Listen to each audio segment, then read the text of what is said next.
How many have bubble tea away in there? Bubble tea.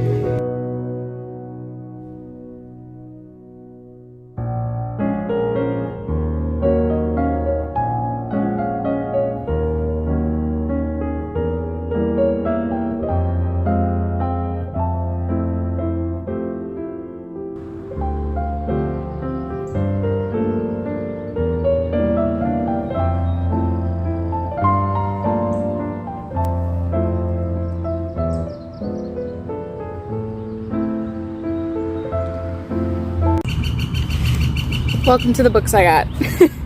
I went to McKay's again, obviously, to sell some books, and I made a little bit more money this time. Obviously, they couldn't take everything, which was a bummer, but you know, that's what I get. So I got 3 books. I only paid like $3.74 for them, but even then, $3.70 was actually like in-store credit I had, so I only paid 4 cents for them, so I would consider that a steal. The first one I got is Why We Revolt by Victor Monterey. Looks like that. It's a series of collections, a series of essays and stories from people, you know, people of color, disabled, people who are disabled, just people who are in the minority in some aspect of their life, who suffer from the oppressive world that we live in, and I really wanted to read it. I read a snippet from inside it, and I was like, yes, absolutely, I'm reading this.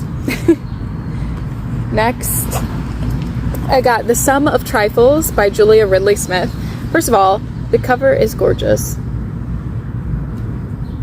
But second of all, it's about this woman's mom is dying, and her parents are both essentially dead, and she has to deal with all the things they have collected over the years, as well as the antique store that they own in North Carolina. And I am currently in North Carolina, so I was like, oh, my hometown? Wow.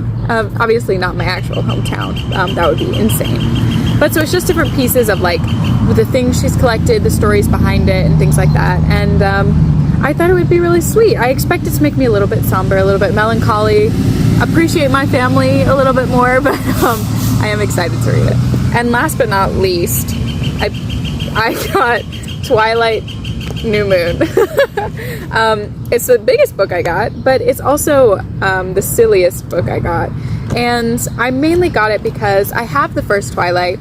The Twilight movies are nostalgic for me. They're near and dear to my heart. There are obviously some crazy problems with it.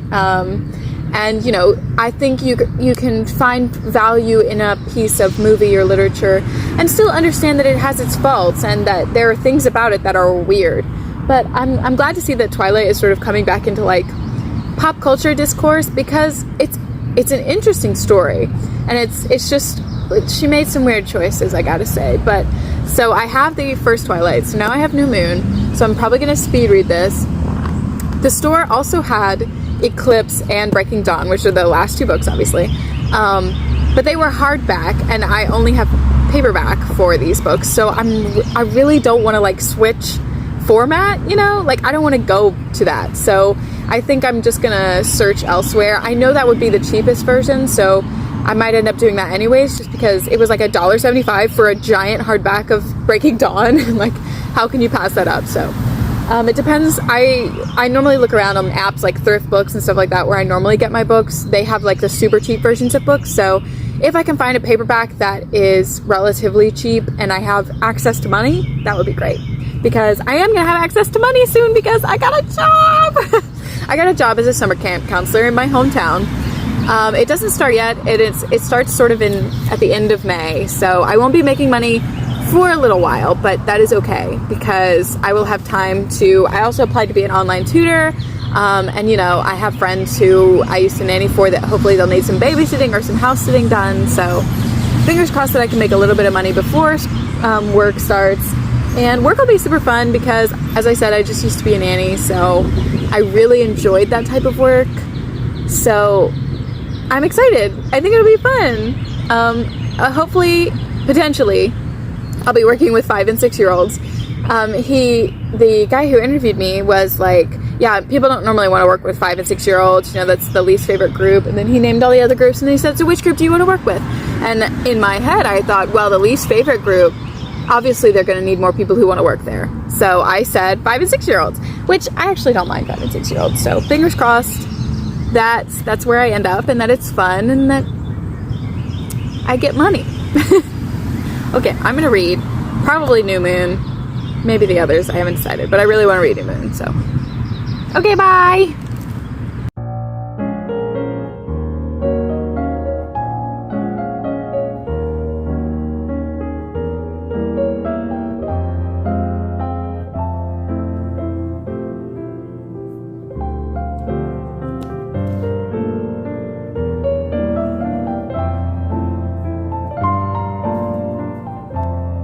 Hi, welcome back to VoiceOver Lindsay. She's been gone for a while, but she's back now. And I just sort of wanted to get my thoughts out there. This is more for me than it is for my audience, but you know what? I'm sure you'll enjoy it nonetheless.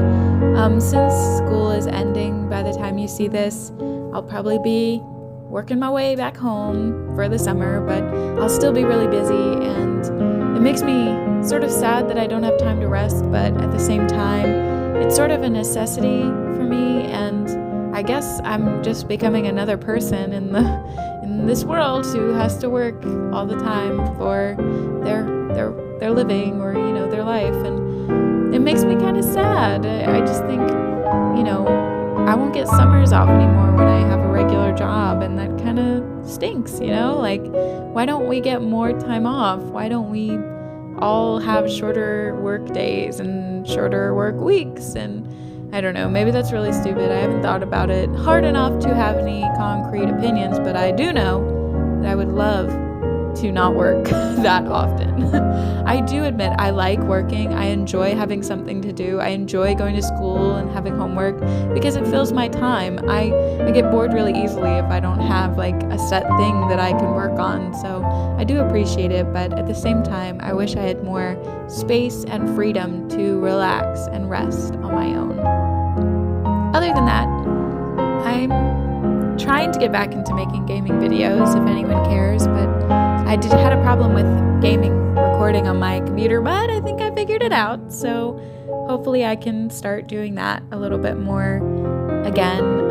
Those definitely don't get as many views as my vlogs, but I don't care. I enjoy making video game videos, and I enjoy making vlogs. They're two separate entities in my life that I still enjoy, and so to me it doesn't really matter how many views it gets.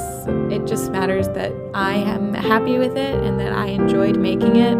It's even less about the video going up. It's more the creation of it. I don't know, I just really love making things like this, so, you know, I'm probably gonna make them again. If you don't want to watch them, that's fine, but I think I'm gonna keep doing it. I think that's all I have to say. I thought I had more to say, but now I've sort of run out of it. Anyways, if you want to read the book that I'm currently reading, it's Welcome to Night Vale. It's actually the books that are basically their podcast turned into book format. I think these are probably the best books I've ever read, even though it's literally just the podcast script. I absolutely love it because I love that podcast. So if you've never seen Welcome to Night Vale, I encourage you to check it out. Okay, now I really have nothing else to say, so I'm just going to let you watch me sit and read. Maybe you can sit and read too. Who knows?